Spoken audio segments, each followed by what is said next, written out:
एक बार की बात है, जंगल में पक्षियों ने चुनाव करने की सोची। सभी पक्षियों ने आपस में बात करने लगे कि चुनाव में किसे अपने नेता बनाएं।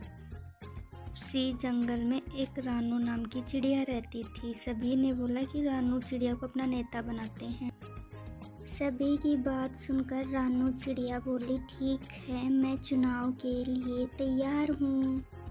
रानू चिड़िया अपने चुनाव का फॉर्म लगा देती है और वह चुनाव में खड़ी हो। उसी जंगल में एक कालू नाम का कौवा रहता था। कालू कौवा बोलता है, मैं भी चुनाव में भाग लूंगा। रानू चिड़िया चुनाव में भाग ले सकती है तो मैं भी इस चुनाव का फॉर्म लगाऊंगा और इस जंगल का नेता बनकर दिखाऊंगा। कालू कौवा पंडित के पास आता है। कालू कौवा पंडित से पूछता है, पंडित जी, मैं चुनाव जीत जाऊंगा या नहीं? कालू कौवा, तुम जरूर चुनाव जीतोगे। तुम जंगल वासियों की सहायता करो, उनके लिए कुछ लेकर जाओ। तुम जंगल वासियों के लिए फल लेकर जाओ जिससे वो तुम्हें खुश हो जाए। इतना बोलकर पंडित वहाँ से चला जाता है। दोस्तों, आप सभी मुझे वोट देना। मैं जंगल के लिए सभी सुविधाएं करूँगी, जैसे कि फल, पानी की सभी व्यवस्थाएं करूँगी। इतना बोलकर रानू चिड़िया वहाँ से उड़ जाती है।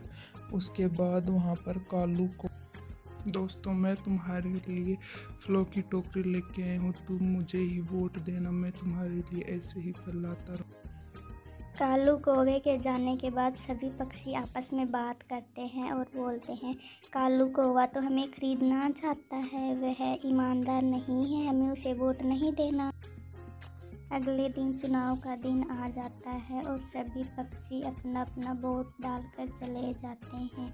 वहीं रानू चिड़िया और कालू कौवा खड़े देख रहे थे।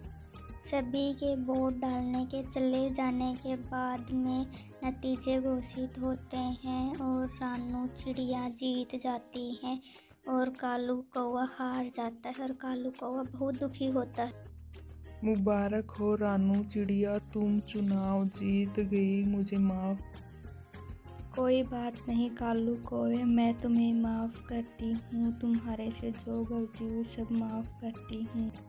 इतना बोलकर रानू चिड़िया वहाँ से उड़ जाती है और कालू कौवा बेचारा दुखी वहीं बैठा रहता है। दोस्तों, हमें इस कहानी से ये शिक्षा मिलती है कि हमें बेईमानी नहीं करनी चाहिए। बेईमानी का कोई भी रास्ता। दोस्तों, इस कहानी से हमें यही शिक्षा मिलती है कि हमें बेईमानी नहीं करनी चाहिए और ईमानदारी के रास्ते पर चलना चाहिए।